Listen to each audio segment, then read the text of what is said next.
BUMN. Assalamualaikum warahmatullahi wabarakatuh. Hai Sobat JDH BUMN, bagaimana kabarnya? Semoga sehat selalu ya. Pada kesempatan kali ini, dalam seri BUMN kali ini, kita akan membahas mengenai pembubaran BUMN.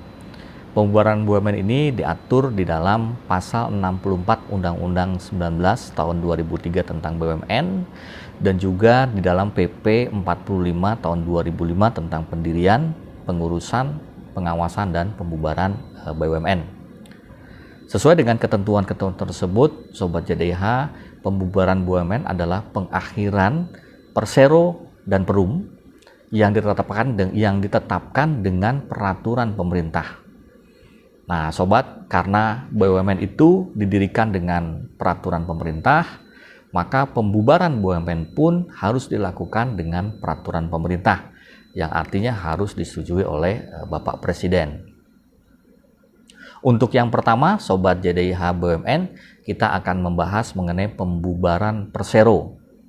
Nah, pembubaran persero ini harus dilakukan sesuai dengan prinsip ketentuan-ketentuan yang diatur di dalam peraturan perundang-undangan di bidang perseroan terbatas.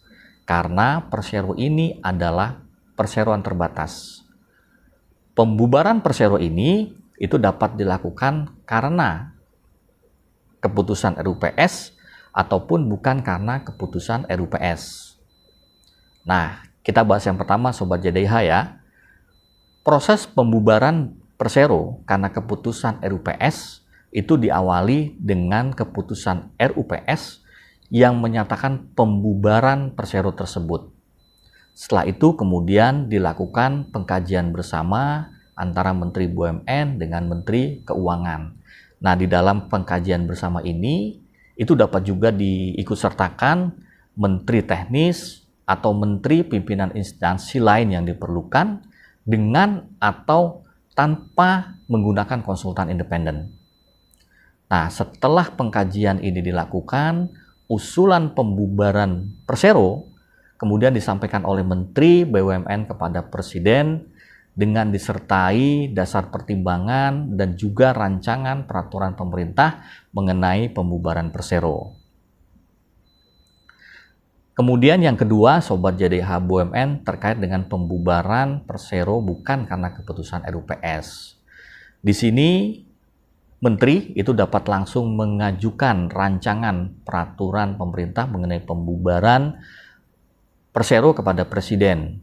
Nah, pengajuan rancangan ini tidak disyaratkan adanya pengkajian karena memang bubarnya persero itu karena konsekuensi yuridis seperti misalnya sudah pilot, sehingga memang ini hanya untuk memenuhi aspek administrasi pembubaran persero, Sobat.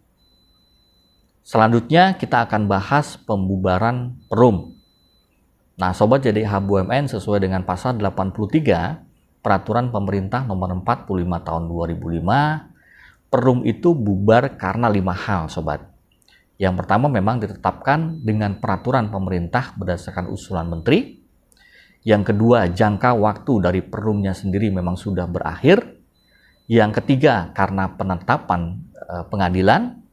Yang keempat, karena dicabutnya putusan pernyataan pilot oleh pengadilan niaga oleh karena harta pilot perum tidak cukup untuk membayar biaya kepilotan. Atau yang kelima, perum itu dalam keadaan tidak mampu membayar atau insolven sebagaimana diatur dalam ketentuan peraturan perundang-undangan di bidang kepilotan. Sobat JDH BUMN, untuk pembubaran perum karena ditetapkan PP, jangka waktu sudah berakhir, penetapan pengadilan, dan karena dicabutnya putusan pernyataan pilot, ini semua harus diikuti dengan likuidasi. Likuidasi ini dilakukan oleh likuidator yang ditunjuk oleh menteri. Proses pembubaran perum karena ditetapkan oleh PP itu diawali dengan pengusulan pembubaran oleh menteri kepada presiden dengan disertai dasar pertimbangan setelah dikaji bersama dengan Menteri Keuangan. Pengkajian bersama ini dapat mengikutsertakan Menteri Teknis, menteri atau pimpinan instansi yang diperlukan, dengan atau tanpa menggunakan konsultan independen. Untuk pembubaran Perum karena jangka waktu berdirinya sudah berakhir, ini selambat-lambatnya 1 tahun sebelum berakhirnya jangka waktu berdirinya Perum, Menteri BUMN dapat mengajukan perpanjangan kepada Presiden untuk memperpanjang jangka waktu berdirinya Perum tersebut. Di sini dalam hal usulan perpanjangan jangka waktu itu tidak dilakukan, maka Menteri BUMN itu mengajukan rancangan peraturan pemerintah mengenai pembubaran Perum kepada Presiden. Jika Presiden ini tidak menetapkan perpanjangan jangka waktu berdirinya Perum sampai dengan tanggal berakhirnya, maka Perum itu dinyatakan bubar pada tanggal berakhirnya pendirian Perum tersebut. Yang terakhir sobat, pengadilan juga dapat membubarkan Perum atas permohonan kejaksaan berdasarkan alasan kuat bahwa Perum melanggar kepentingan umum. Di sini dalam penetapan pengadilan itu juga harus tetapkan penunjukan likuidator atas pembubaran Perum tersebut. Oke, Sobat JDH BUMN, itu sedikit penjelasan mengenai pembubaran BUMN. Untuk lebih jelasnya, Sobat JDH dapat mengunjungi website JDH Kementerian BUMN. Di sana Sobat bisa menemukan peraturan terkait pembubaran BUMN. Selain itu di website JDH Kementerian BUMN juga Sobat bisa menemukan dokumen-dokumen hukum lain terkait dengan BUMN.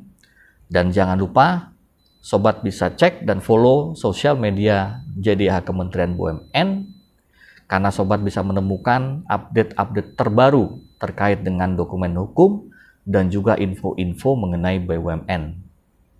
Jangan lupa di follow sosial media JDH BUMN ya. Semoga bermanfaat dan sampai jumpa di pembahasan seri BUMN selanjutnya. Wassalamualaikum warahmatullahi wabarakatuh.